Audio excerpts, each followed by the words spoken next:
Quick honesty, check before we start. Think about the last big purchase you made that you were genuinely excited about in the moment. Now ask yourself, if literally nobody else was ever going to see it, know about it, or hear about it, would you have still bought it? Same item, same price, just completely invisible to everyone else? Be honest. For a surprising number of purchases, if we are really honest, the answer is hesitant. Maybe not, and that gap between what we would choose for ourselves in total privacy and what we actually choose while imagining an audience is exactly what the book we are covering today is about. It's called Love Your Life, Not Theirs by Rachel Cruz, a financial educator who grew up around personal finance her whole life and has spent her career watching people over and over make money decisions driven less by their own actual goals and more by a kind of constant, low-grade comparison to other people around them, friends, co-workers, and increasingly strangers on the screen. Her core argument is refreshingly simple to state and genuinely hard to live out. Most people are not overspending because they are bad with money. They are overspending because they are trying to keep up with a life that was never actually theirs to begin with. By the end of this episode, you will understand exactly how comparison quietly hijacks financial decisions, and you will walk away with 7 concrete habits for building a financial life that's actually built around what you value instead what you are afraid of other people will think if you don't have it. Rachel Cruz is a financial educator and a daughter of Dave Ramsey, which means she grew up immersed in personal finance conversation most people don't encounter until adulthood, if ever. But rather than writing another book about budgeting mechanics or debt payoff formulas, territory that's already been well covered in her family's broader body of work, she chose to focus specifically on the psychology and social forces that cause financially illiterate people to still make bad decisions anyway. That's an important distinction, and it is really the whole premise of the book. You can know exactly how a budget works, understand compound interest perfectly, and still constantly overspend, because the problem is not a knowledge gap, it's an emotional and social one. People don't typically go into debt because nobody ever told them what a budget is. They go into debt trying to project an image, keep pace with a peer group, or avoid feeling like they are falling behind, and no amount of spreadsheet literacy fixes that on its own. Cruz's argument is that humans have always compared themselves to the people around them to some degree. That's not new. What's new, and what she argues has made this dramatically worse in the last decade or so, is the sheer volume and created nature of what we are now comparing ourselves against. It's no longer just the neighbors down the street or a handful of co-workers. It's constant, scrollable stream of vacation, renovated kitchens, new cars, and a effortless-looking lifestyle from hundreds of people, most of whom you don't know well enough to have any real sense of what actually happening behind the image, their debt levels, their stress, their actual financial reality. She makes a point that worth sitting with. What you are seeing on social media is never someone's full financial picture. It's a carefully selected highlight reel, and a huge number of lifestyle influencers online are being financed by debt, not by genuine financial health, meaning the comparison a lot of people are quietly measuring themselves against is not even a real, sustainable target. It's not even an illusion provided by borrowed money that the person doing the comparing has no way of seeing behind. The practical damage this does, according to Cruz, is not limited to occasional envy. It actively shapes real spending decisions. The vacation you book partly because everyone else seems to be traveling right now. The renovation you rush partly because your friend's kitchen looked incredible in a recent post. The car upgrade that happens sooner than your actual vehicle needed it. None of these decisions typically feel in the moment like they are driven by comparison. They feel like personal choices, but she argues that if you trace that timing and reasoning back far enough, an uncomfortable number of them turn out reactive, prompted by something you saw rather than something you actually decided you wanted, independent of anyone else. Cruz points to a few compounding factors. First, there is a basic human desire for belonging and social acceptance, which is completely normal healthy drive on its own, but it becomes disordered when belonging starts getting measured through material signals rather than genuine connection. Owning the right version of something can start to feel subconsciously like the prerequisite for being taken seriously or fitting in with a particular group, even when that connection was never actually about material things to begin with. Second, she points out that comparison is largely automatic and often happens below conscious awareness. You don't actually sit down and deliberately decide to compare yourself to someone. It happens instantly and passively while scrolling, often before you have even registered what you are looking at consciously. That automaticity is part of what makes it so hard to simply reason your way out of.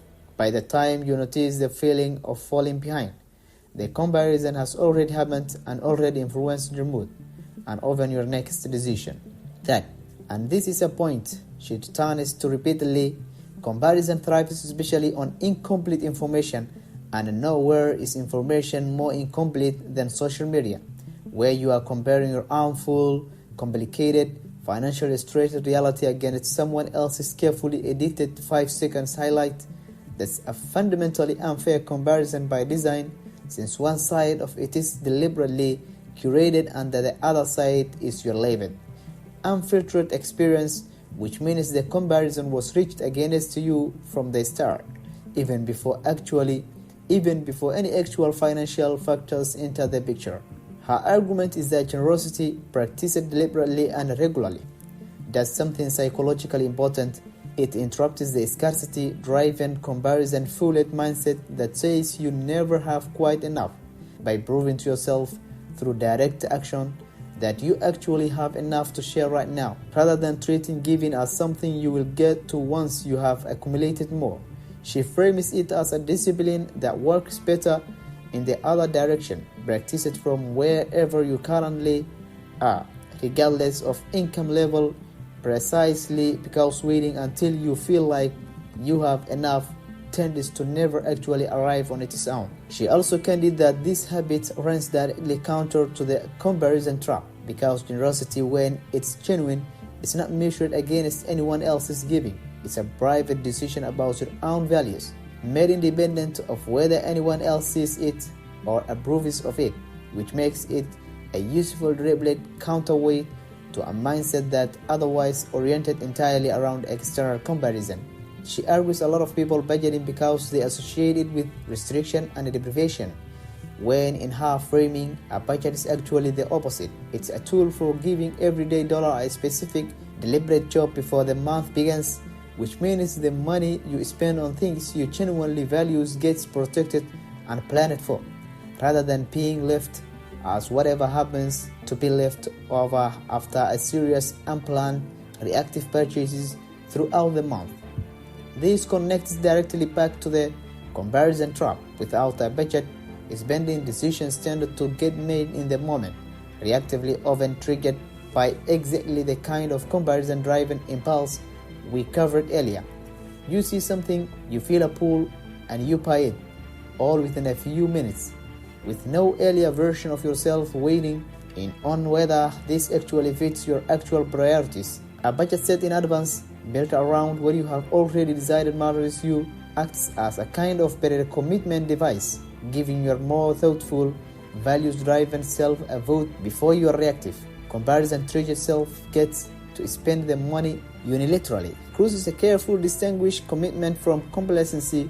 She's not arguing you should stop having ambition, stop wanting to improve your circumstances, or settle for less than you are capable of. Contentment, in her framing, is specifically about your emotional relationship to current circumstances while you are in the process of working towards something better, being able to genuinely appreciate and be at peace with where you are right now, even while actively pursuing growth, rather than making your sense of okayness entirely contingent on reaching some future milestone first. She argues contentment is a skill that has to be deliberately practiced, not a personality trait some people are lucky enough to have and others simply lack.